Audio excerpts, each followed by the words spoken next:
Eu vou ver aqui, não tenho pressa. Entrando? Estou atualizando.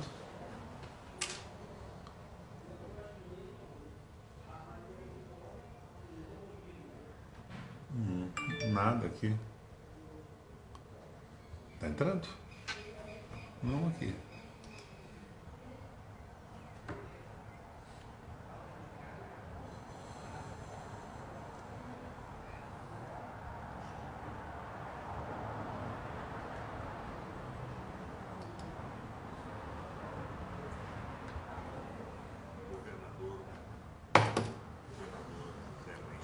Não está entrando. Agora sim. Aparece e desaparece? Não estou entendendo.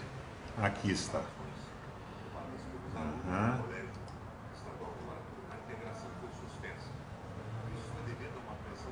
Tem que renovar?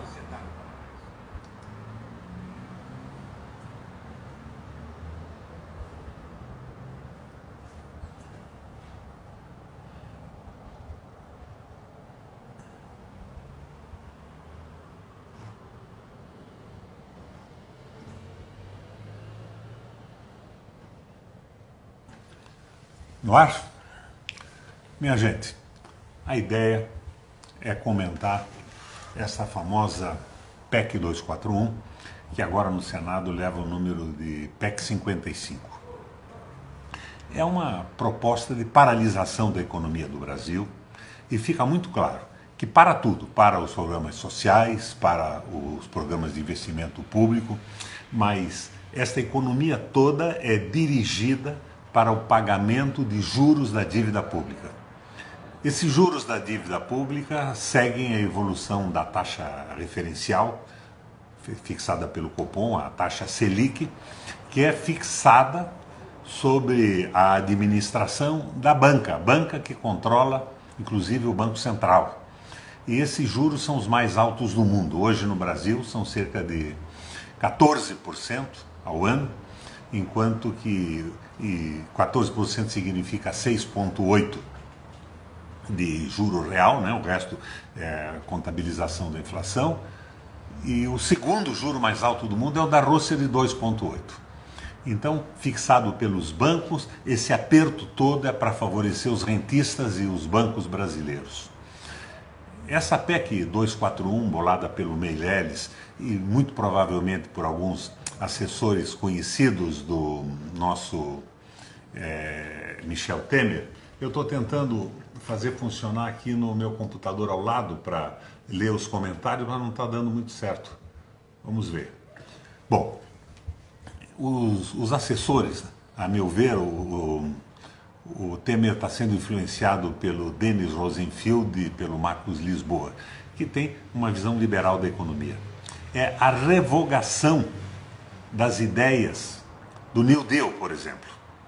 O New Deal foi o novo pacto, foi uma reação contra o liberalismo econômico que tinha quebrado o mundo, comandado pelo Roosevelt. Então, a PEC 241 quer revogar as ideias do Roosevelt, do Ford, do Taylor, do próprio Getúlio Vargas e do alemão Horace Greeley e Armin Schacht, que foi quem recuperou a economia da Alemanha depois do massacre do Tratado de Versalhes. Eu diria que o massacre que o Brasil sofre hoje pela pressão dos rentistas que comandam os juros é semelhante, guardadas as devidas proporções, ao desastre da Alemanha com o Tratado de Versalhes, que simplesmente a impediu de se desenvolver, de gerar emprego e tudo mais. O Roosevelt, quando montou o New Deal, montou em cima dessas ideias. Ideias do Ford, por exemplo. O Ford, nos Estados Unidos, havia feito uma previsão de que a automação da economia ia aumentar tanto a produção que não teria consumo. E em cima disso, seguindo a sua orientação, as suas ideias, o Roosevelt criou o salário mínimo e diminuiu a carga horária. Não tendo quem compre, não adiantava produzir. E as ideias do Schacht também, que eram as ideias de estimular os grandes investimentos públicos. O Schacht criou uma moeda, não moeda, na Alemanha. Ele acabou com os juros em cima do capital vadio, da rolagem da dívida, baixou brutalmente isso e criou o MOP, que era uma moeda não moeda. O MOP era uma taxa interna de retorno que garantia aos investidores em infraestrutura, através de grandes empresas alemãs, um retorno razoável dos seus investimentos. Sobrava dinheiro naquela época, como sobra no Brasil hoje. Mas todos os recursos são colocados na rolagem da dívida e na especulação financeira, porque ela rende muito mais que as atividades industriais. Então, o que nós estamos vendo é que essa política liberal é uma revivescência do liberalismo econômico que foi combatido pelo Roosevelt com o New Deal. É uma barbárie social. Cortam tudo, menos o pagamento de juros que são fixados pelos rentistas e pelos bancos através do domínio do Ministério da Fazenda e do Banco Central. Minha gente, nós temos que sair disso. O Brasil inteiro está se levantando contra isso. Todos os economistas que têm sensibilidade social estão se pronunciando contra esta ideia. Eu li outro dia um artigo do meu amigo Carlos Lessa. O Lessa considera isso uma besteira monumental. O que é que o Lessa propõe? Ele propõe uma retomada da geração de emprego através da construção civil, da construção de casas. Porque, diz o Lessa, as casas trabalham com insumos brasileiros. É mão de obra brasileira, é tijolo, ferro, areia, telha e a propriedade territorial que é brasileira também.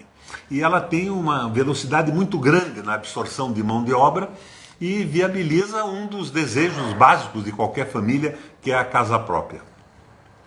Eu diria que a isso, como alternativa a essa besteira da paralisação do Brasil, que nos leva a uma situação quase que de guerra civil, porque é um massacre do trabalhador, um massacre do capital produtivo em favor do capital financeiro, seria também a agricultura. Eu lembro que o New Deal do Roosevelt tinha duas frases que eram os motores da proposta. O Roosevelt dizia o seguinte: se as cidades queimarem, os campos se levantarão e reconstruirão as cidades. Se os campos queimarem, as cidades morrerão de fome. E por quê? Porque o Roosevelt sabia que, ao contrário de um projeto industrial, o desenvolvimento agrícola é rápido. Você joga uma semente na terra, a fotossíntese se estabelece, em 6 meses se está colhendo, industrializando e produzindo. E a segunda ideia, a força, era a seguinte: em cada panela uma galinha, em cada propriedade um poste de energia elétrica. Ele estava estimulando a pequena e média propriedade norte-americana. Ele estava estimulando a modernização da agricultura, a criação da pecuária de pequeno e médio porte e a eletrificação.